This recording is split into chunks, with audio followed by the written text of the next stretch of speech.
এখন কম বেশি সবার বাড়িতেই কিন্তু জলের ট্যাঙ্ক দেখা যায়।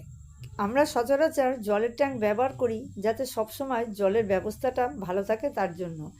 কিন্তু জলের ট্যাঙ্কের মধ্যেও এরকম জিনিস দেখা যেতে পারে, সেটা কখনো ধারণা করা যায় না। আজকের ভিডিওতে সেই বিষয়টিই তুলে ধরবো। ভিডিওটা দেখুন, দেখলে পরে বুঝতে পারবেন যে কি সাংঘাতিক ব্যাপার। বাড়ির জলের ট্যাঙ্ক খুলতেই চোখ কপালে।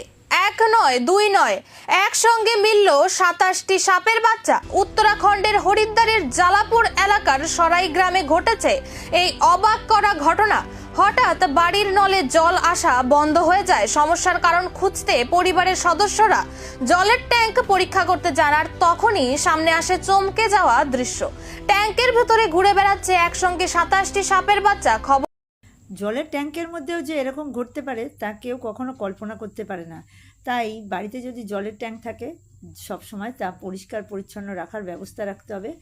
না হলে আমাদেরই দোষে কিন্তু আমাদের ক্ষতি হওয়ার সম্ভাবনা থেকে যাবে।